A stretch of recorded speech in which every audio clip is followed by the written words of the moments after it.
Hi, how are you both doing? Good. How are you doing? I'm good, good. How have the past 6 months been treating you?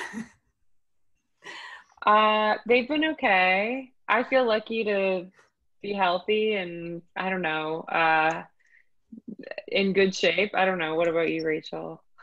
Same. Yeah, I feel like it's a crazy year for everyone, but I feel like yes, I was lucky to be with my family for a lot of it, and yeah. Yeah, you both quarantined with your parents for like some time, right? Yes. Yeah, what was that like? I did it too. I kind of feel like I'm living back in my movie. It's just sort of like a stress machine, but it's also really lovely and it's so many complicated feelings of like regressing and totally like Benjamin buttoning, but also it is also just really nice to like have this time with your family because I don't know when I'm going to get it again.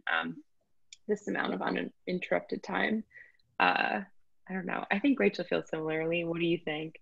Yeah, totally. I mean, I felt like there were moments where I was like, I haven't like done exactly this since high school. And I'm like completely like I was eating some of the same old snacks and then like getting in like little fights that I feel like I haven't had.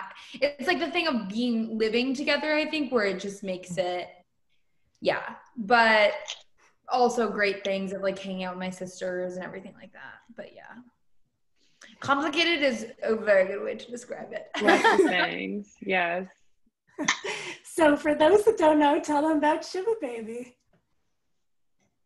Shiva Baby is a film about a young woman who runs into her sugar daddy at a Shiva, which is like a Jewish wake. It's basically like the house that you go to mourn after the funeral. And at the same Shiva, she runs into her ex-girlfriend and finds out that her sugar daddy is married and meets his wife and baby and it's all kinds of stress. And Rachel plays Danielle, the lead character, and we have a really awesome, great cast that filled out the movie. Polly Draper and Fred Malamed play her parents, and they're amazing.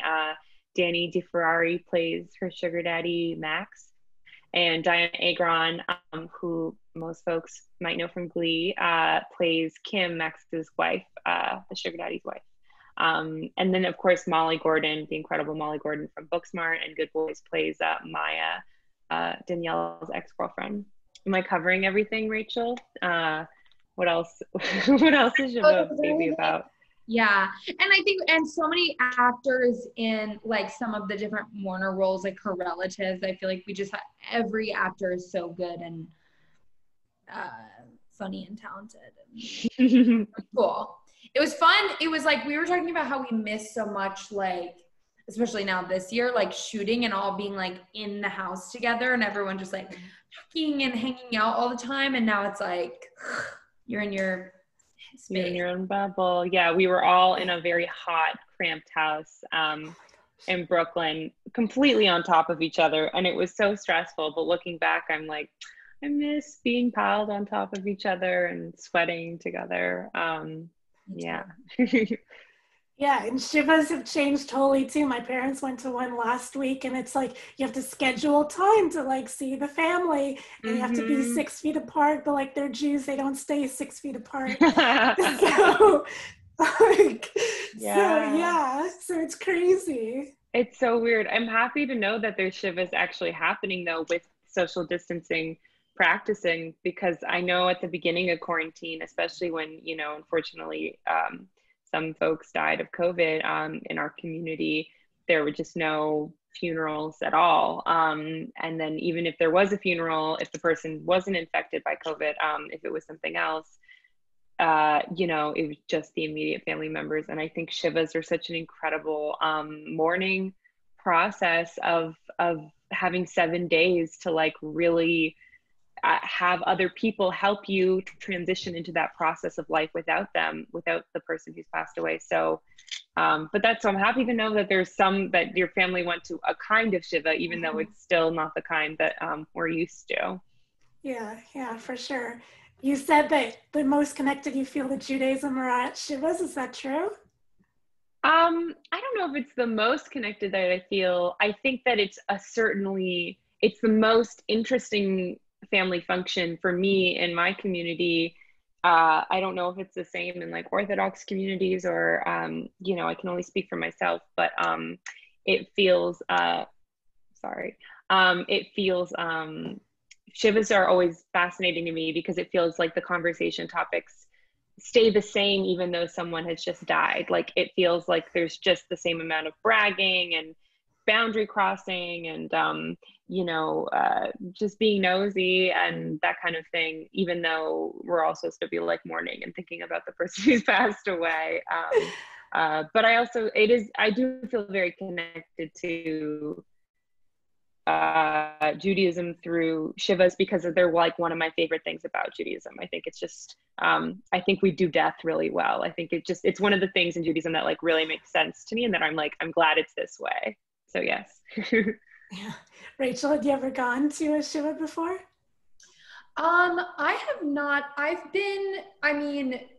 went to, my family is like a big Italian family, and we do have like, after the funeral, there is like a thing where everyone has like 11 different kinds of pasta.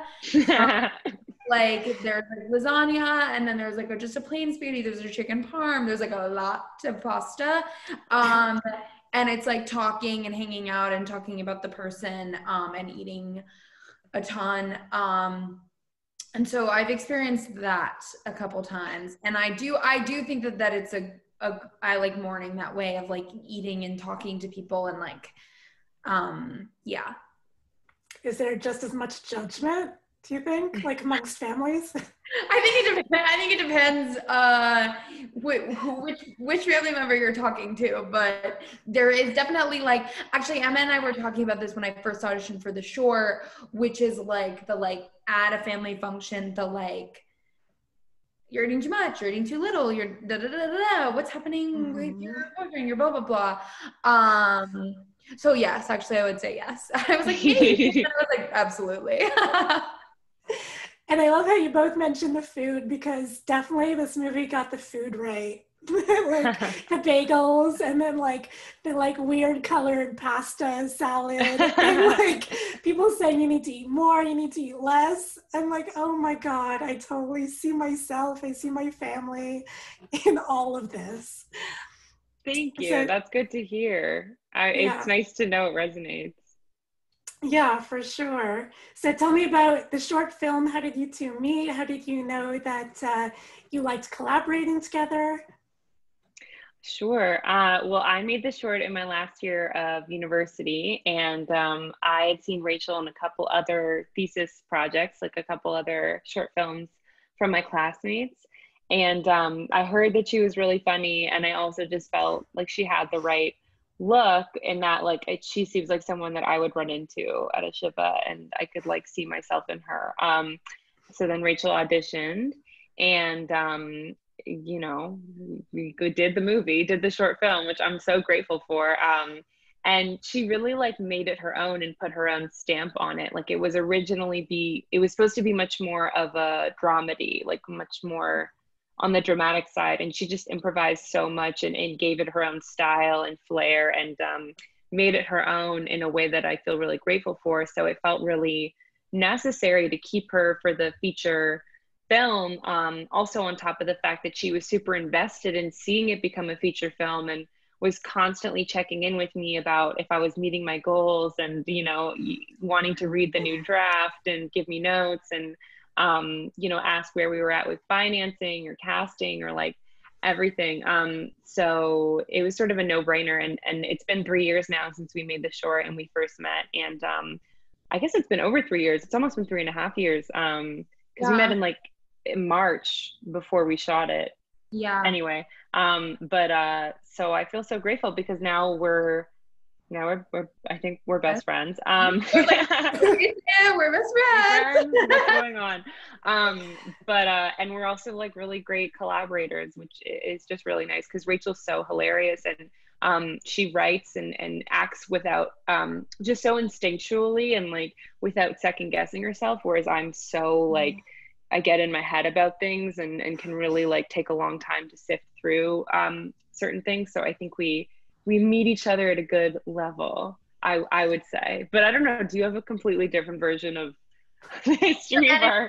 Yeah, my version is we're enemies. No, I feel so lucky. We were like literally talking about this on the phone the other night where we were like, I feel like it was like fate to have met each other. And I'm like, oh my God, I'm so happy that I auditioned and met you, and doing this short was so special. Like Emma just, I feel like has a vision and like as a director and a writer, like knows exactly what she wants. And I just like trust her so much. And think she's so talented. And she also has this like calm, grounding energy that I do not have. When I was home, my sister Lizzie was like, it's so great because like Emma's like calm and like a breath of fresh air and you're crazy. And I was like, okay. But like I think we do complement each other well because yeah, it's I love working with her. And sometimes I feel like I can be focused on like the goals when we're doing this, and I feel like Emma always is like takes the time to be like, what's happening here, like what's in the script or in the scene or whatever, and just like okay, there's an ant on my counter, and just knows what she wants. Yeah. It's okay. I just saw you like it's okay. It's totally okay. So Emma, you had said that your influences were the Coen brothers and with Joey Soloway. So I thought that was interesting because here you have Fred and you have Danny, who looks a lot like Jay Duplass, I have to say.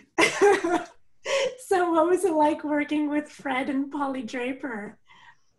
It was incredible. Yeah, I mean, A Serious Man is one of my favorite films, and you know, the Coen brothers, like many filmmakers, are huge influences for me, particularly, you know, in the way that they have portrayed like really nuanced Jewish stories. You know, I love Curb and I love Maisel, but you know, I think Joey Soloway and the Coen brothers like are two directors, or I guess three directors that I think really portray like nuanced modern you know, or just, you know, very thoughtful kinds of stories about Jewish characters.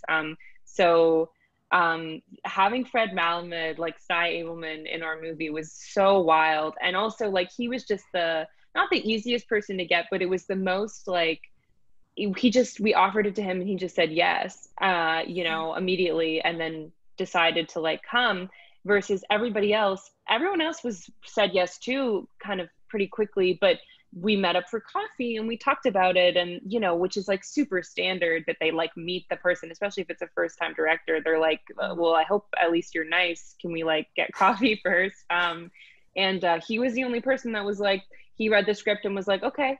And he lives in LA, so we had to fly him out. And then Polly Draper is incredible for so many reasons, but she was originally supposed to play another role, and I don't know what I was thinking casting her in another role, and then she sort of was like, I should play the mom, and kind of pushed her way into playing the mom, which I'm so glad she did. She's an incredible performer. She's an incredible improviser, which I don't know if people know. She just improvised so much in this movie. And she also, because she's a director herself and a writer, has such a good eye for the story, and was able to bring such a wisdom to her character in the movie that I just couldn't have like as a younger person. Like, she gave her character an entire arc that I was almost stubborn about having, but that she wanted the mom to understand on an intuitive level that something was going on with her daughter, and that there was something happening that she didn't necessarily understand that was being kept kind of secret. And I was pretty reluctant to doing that, but she was so keen on pushing for that perspective.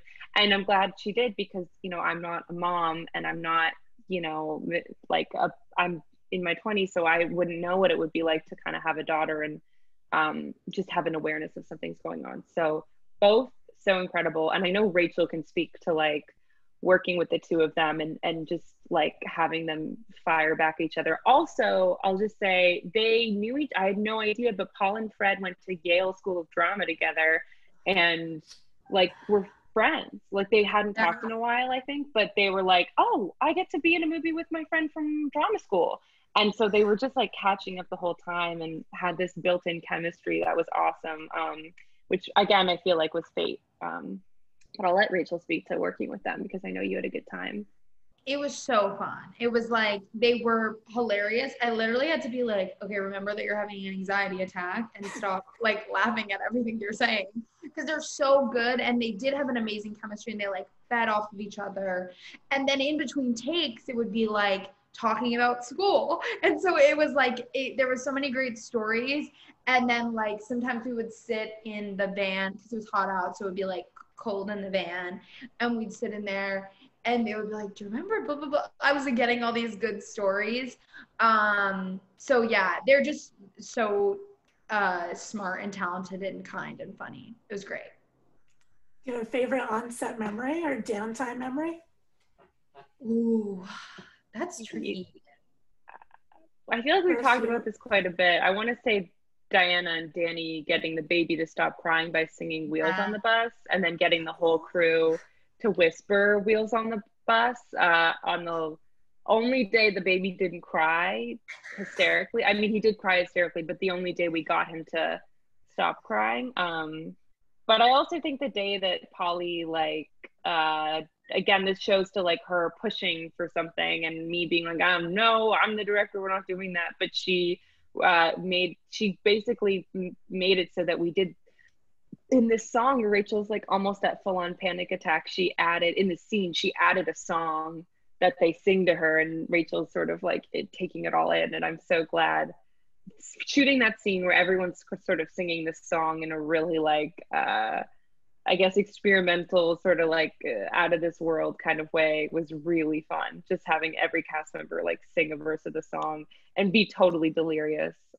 What's your favorite moment, Rachel? I was gonna say both of those memories are great. I'm trying to think. We talked about this yesterday, but the day before we shot the scene where Molly and I walk to the car at the end, me, Molly, and Emma like sat down before we shot it and just kind of talked it out and like I feel like we worked out just like how we wanted it to be, and it was so special and fun. And then literally any of the times that you would like come into my dressing room before and be like, so let's talk about the scene, and we would have like a little moment. And then because we were friends, if you were like talking, I just feel like it was just so, I just felt like I knew, because Emma is such a great director, like what I was doing in every scene. Because we would have little, in the morning we would get to have like a little bit to talk about the scene, and it was just any of those. And the ice box also, the little, now this is too many memories, and like every day. But we had like a little room that it was like an enclosed porch, so you could see through there were glass doors, and the house was so hot, and so we stuck all the actors in this room when they couldn't get the holding because all these lights and stuff were in the way. It was like a tight shoot in a tight house. We stuck all these ACs in there, and the windows would start to frost because of how cold it was in there versus how hot it was in the rest of the house. So I think sorry to jump on your memory, Rachel. No, but we called it the icebox. It's hard to describe, but we would go, when we would be in there, we would like people would tell stories too, and it just was fun. Aw.